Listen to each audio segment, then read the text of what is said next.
Hi, I'm Michael Fattini, and for the past year, I've been exploring how to create a sound camera.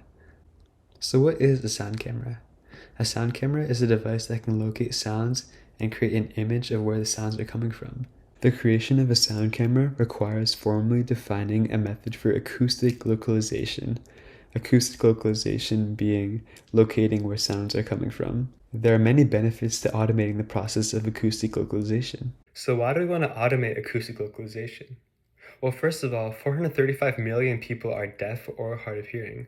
So creating assistive technology devices that can automatically locate where sounds are coming from and analyze them can be extremely helpful.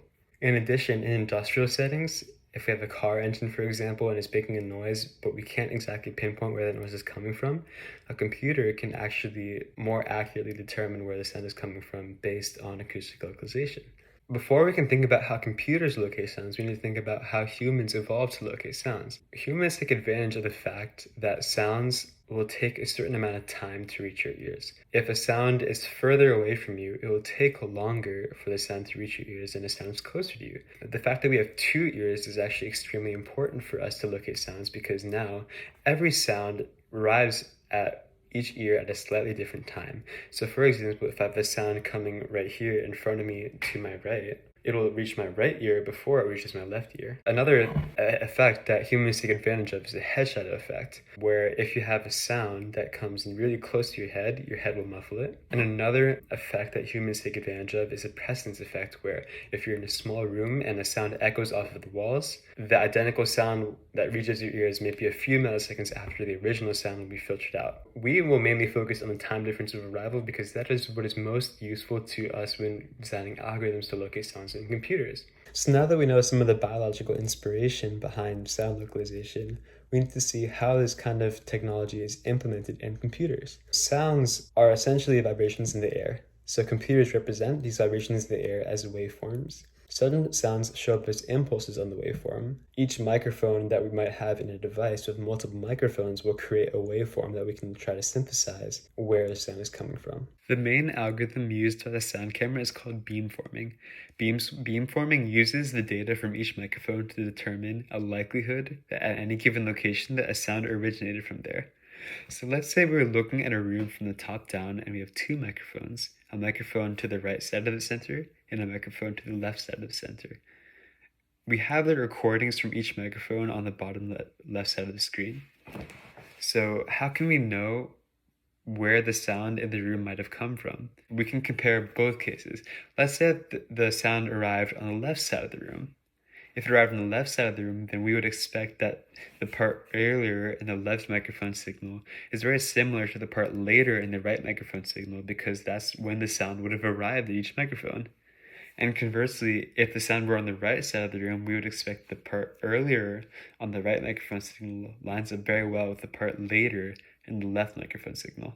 So comparing these two signals here, we can see that there's a kind of feature with maybe 3 humps earlier on the right side of the signal, and that appears later on the left side of the signal. So in this room, the sound would have appeared on the right side. When we have the sound camera, we take a much more numerically rigorous approach by calculating the exact delays and looking at the exact location when we expect a sound, rather than just vaguely looking at the early part of the left microphone signal or the early part of the right microphone signal. The way we can determine how well a group of signals line up with each other is by simply adding them together. If a group of signals are misaligned, then when they add together, their conflicting nature will tend to cause them to cancel out. However, when a group of signals are very well aligned with each other, then adding them together will produce a result that amplifies the underlying similarities between the signals. The amplification factor can be measured by taking the decibel level of the sum of the input signals and comparing that with the average decibel level of the input signals. So this is obviously hundreds of points, and this information isn't that useful to us because we have too many points to kind of process. So to simplify this point cloud, we prefer to have only one point per sound where the brightness of the point corresponds to how loud the sound is. The method used here is non-maximum suppression. So non-maximum suppression sounds complicated, but it's really just taking the loudest sound in a given location. So for each point, we look at all the neighboring points. And if the point that we selected is more intense than all the neighboring points, we keep it. And if it's less intense than any of the neighboring points, then we suppress it. Essentially, it's not the maximum, so we suppress it, and that's why it's called non-maximum suppression.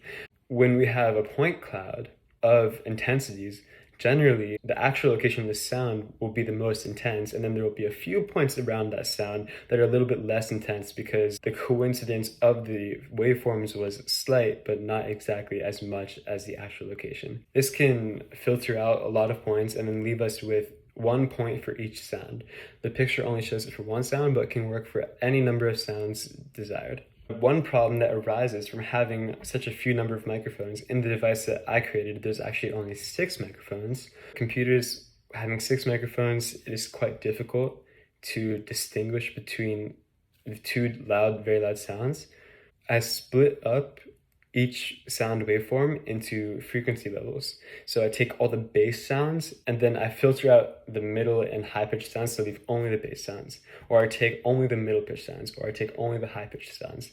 And then I perform beamforming on the sound waves with high pitches, and then I perform beamforming on the sounds with middle pitches, and finally I perform beamforming on the sounds with bass kind of low pitches. And that way, if there's a loud sound at a very low pitch, it won't crowd out the sounds at higher pitches. The result is that quieter sounds that would normally have been filtered out are now detected. Now the question is, how do we create a device with all of this logic that's portable?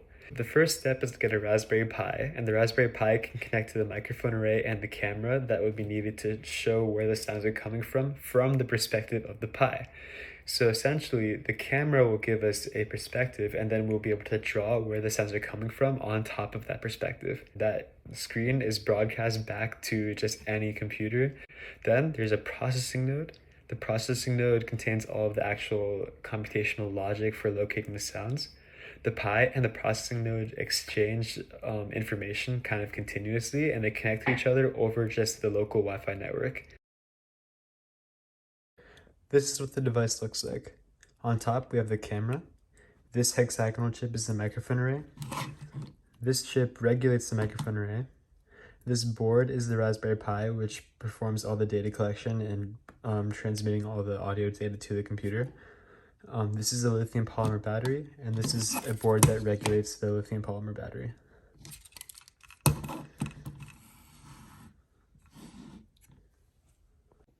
I'll now demonstrate the device. I'll be holding the Raspberry Pi in my hand, and then there will be a screen recording from the Pi's desktop.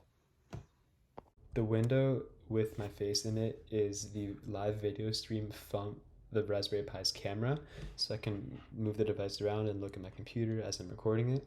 As I speak, there are some indicators that appear around my face, and that's where it's currently detecting those sounds. If I tilt the perspective of this camera, the indicators tend to cluster towards where my voice is coming from.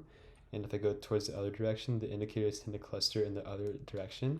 So that is just an empirical indicator that the detector is working. In practice, the accuracy is within 15 degrees. The indicators are marked in color and size. The color of the indicator tells you which frequency band the sound was detected in. Each indicator represents one of the maxima from the non-maximum suppression for a certain frequency band.